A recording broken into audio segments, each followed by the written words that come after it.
Amigos de Código Misterio, bienvenidos una vez más a un viaje por los enigmas más profundos de nuestra historia y nuestra fe. Hoy no os traigo ovnis ni apariciones espectrales, sino algo quizás aún más complejo, más antiguo, y que ha moldeado la civilización occidental de formas que ni imaginamos.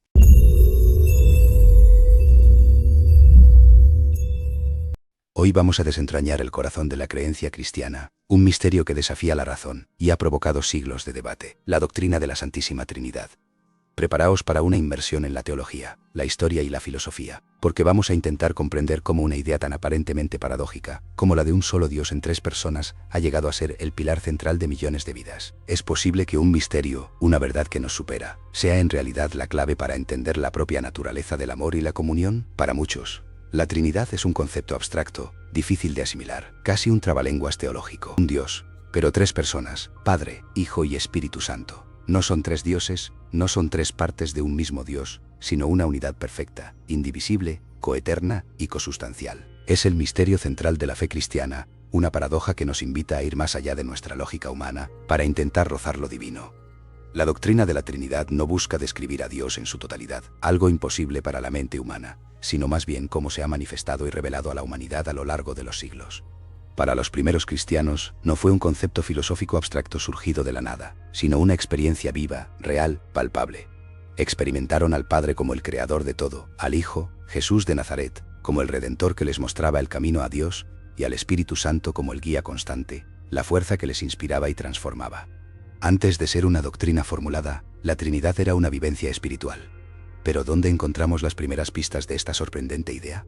¿Cómo nace realmente esta creencia? Sus raíces, como muchos de nuestros misterios, se hunden en las profundidades de la historia, en los textos sagrados. Si miramos el Antiguo Testamento, podemos encontrar algunas sugerencias intrigantes, pequeños destellos de una pluralidad divina. Por ejemplo, en el Génesis, cuando Dios dice hagamos al hombre a nuestra imagen, conforme a nuestra semejanza, ese plural, hagamos y nuestra, ha sido interpretado por muchos teólogos como un atisbo de la Trinidad, que se revelaría plenamente más tarde. No es una afirmación explícita, sino más bien una sombra, una anticipación. Es en el Nuevo Testamento donde la idea trinitaria comienza a tomar forma de manera mucho más clara y explícita. El momento clave es, sin duda, el bautismo de Jesús en el río Jordán. Allí, la manifestación es inconfundible. Jesús, el Hijo, está en el agua. La voz del Padre se escucha desde el cielo, diciendo tú eres mi Hijo amado, en ti me complazco. Y el Espíritu Santo desciende en forma de paloma. Las tres personas divinas se presentan al unísono. Otra referencia fundamental la encontramos en la Gran Comisión, el mandato de Jesús a sus discípulos antes de ascender al cielo: id, pues, y haced discípulos de todas las naciones, bautizándolos en el nombre del Padre, y del Hijo, y del Espíritu Santo. Esta formulación es la base de la fórmula bautismal que usamos hoy en día y subraya la igualdad y la unidad de las tres personas en un único nombre divino. Estos son solo algunos ejemplos, pero el Nuevo Testamento está salpicado de referencias que, leídas en conjunto, pintan un cuadro de un Dios que es simultáneamente uno y trino. Sin embargo, como suele ocurrir con las verdades profundas, su comprensión no fue inmediata ni unánime. A medida que el cristianismo se expandía por el Imperio Romano, encontrándose con filosofías griegas y otras visiones del mundo, surgieron diversas interpretaciones sobre la naturaleza de Cristo y su relación con el Padre. No todos entendían o aceptaban esta triple manifestación divina de la misma manera, y esto dio lugar a controversias y herejías que amenazaron con fragmentar la joven Iglesia. Una de las primeras interpretaciones disidentes fue el adopcionismo. Esta corriente sostenía que Jesús no era Dios por naturaleza, sino un hombre especialmente elegido y adoptado por Dios en algún momento de su vida, quizás en su bautismo o resurrección. Para los adopcionistas, Jesús era un ser humano excepcional, dotado de gran sabiduría y poder divino, pero no el Hijo de Dios coeterno e increado. Su divinidad era, por así decirlo, adquirida, no intrínseca. Otra aproximación fue el modalismo, también conocido como sabelianismo. Los modalistas intentaban proteger la unidad de Dios, pero a costa de la distinción de personas. Para ellos, Padre, Hijo y Espíritu Santo eran simplemente diferentes modos o máscaras que la única persona divina asumía en distintos momentos de la historia. Dios se manifestaba como Padre en la creación y el Antiguo Testamento, como Hijo en la encarnación y redención, y como Espíritu en Pentecostés y la vida de la Iglesia. Era un mismo actor interpretando tres papeles, pero no tres personas distintas. Pero la controversia más profunda y devastadora, la que puso en jaque la propia existencia del cristianismo, tal como lo conocemos, fue el arrianismo. Liderada por Arrio, un presbítero de Alejandría a principios del siglo IV, esta doctrina negaba la divinidad plena del Hijo. Arrio argumentaba que si el Padre engendró al Hijo, entonces hubo un tiempo en que el Hijo no existía. Por lo tanto, el Hijo debía ser una criatura, aunque la primera y más perfecta de todas, pero creada de la nada y, por tanto, inferior al Padre. Para Arrio, solo el Padre era verdaderamente Dios, el único increado e ingénito. Esta idea no era una mera sutileza teológica, socavaba la base de la fe cristiana, porque si Jesús no era Dios, ¿cómo podía salvarnos? ¿Cómo podía ser el vínculo perfecto entre lo humano y lo divino?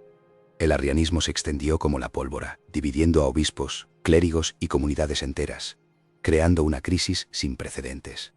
La situación era tan grave que el propio emperador Constantino, que acababa de legalizar el cristianismo con el Edicto de Milán, se vio obligado a intervenir para preservar la unidad del imperio, consciente de que una iglesia dividida era un imperio débil. Fue así como, en el año 325 después de Cristo, Constantino convocó el Concilio de Nicea. Este concilio ecuménico, el primero de su tipo, reunió a cientos de obispos de todo el mundo conocido para resolver de una vez por todas la controversia arriana. Tras intensos debates, el Concilio de Nicea sentó las bases de la doctrina trinitaria que conocemos hoy. Declaró solemnemente que el Hijo es engendrado, no creado y de la misma sustancia que el Padre. La palabra clave, que generó tanto rechazo como aceptación, fue homoousios, que significa de la misma sustancia. Esta formulación afirmaba la plena divinidad del Hijo, igual al Padre en esencia. Así nacía el credo de Nicea, una declaración de fe que todavía hoy recitamos en muchas iglesias. Pero la batalla no terminó ahí. Aunque Nicea fue decisivo, el arrianismo y otras variantes no desaparecieron de la noche a la mañana. La divinidad del Espíritu Santo, aunque implícita en Nicea, necesitaba una definición más explícita y rotunda.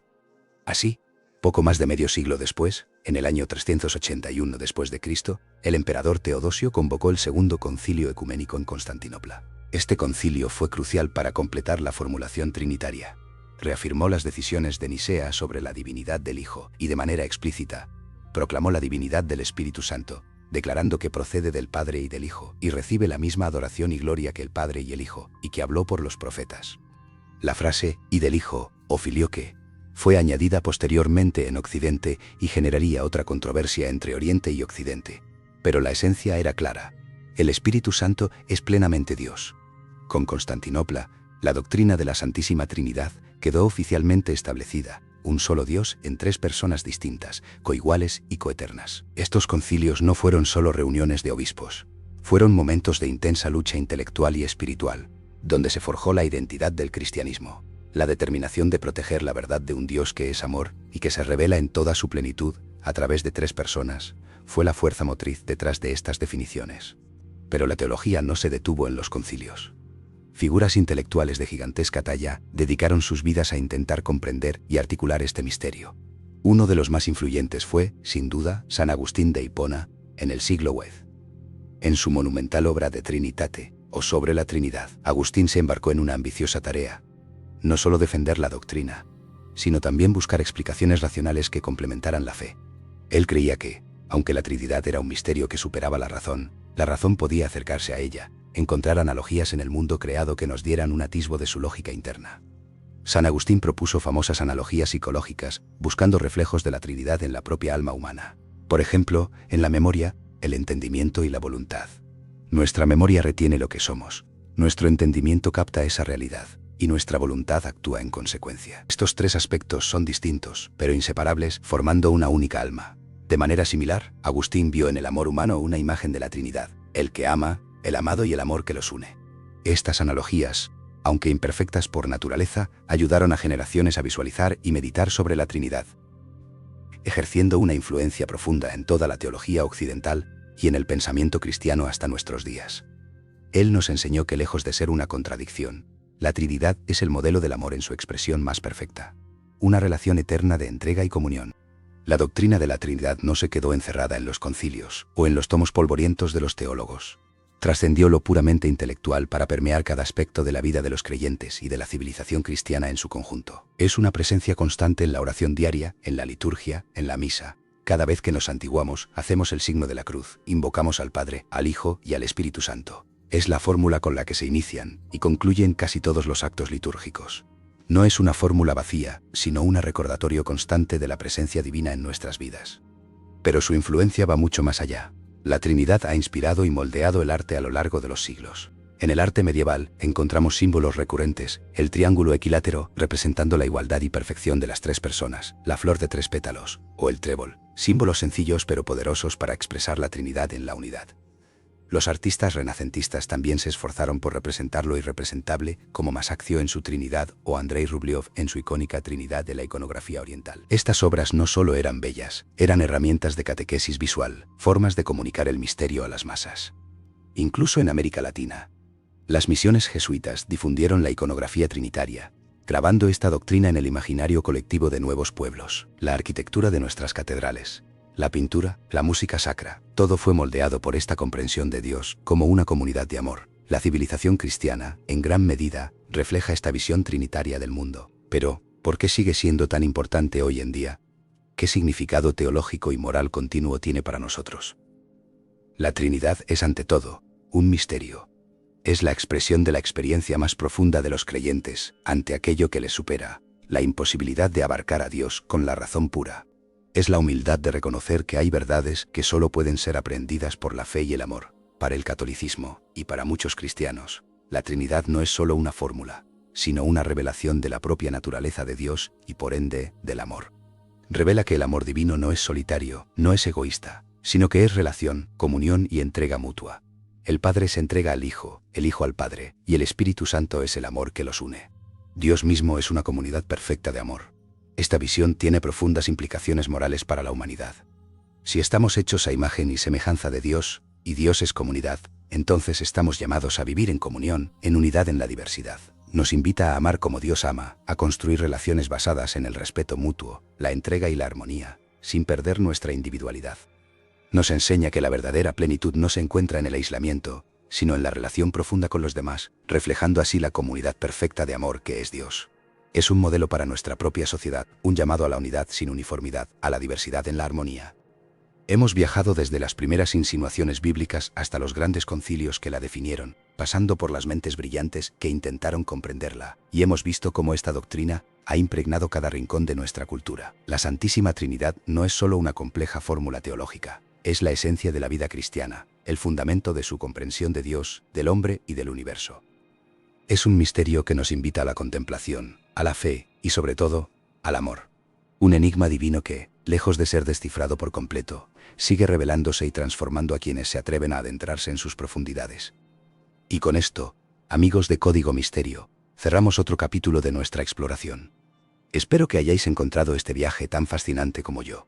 Si os ha gustado, no olvidéis darle un buen me gusta a este video, suscribiros al canal si aún no lo habéis hecho y activad la campanita para no perderos ninguno de nuestros futuros descubrimientos. Dejad vuestros comentarios abajo, ¿qué pensáis de la Trinidad?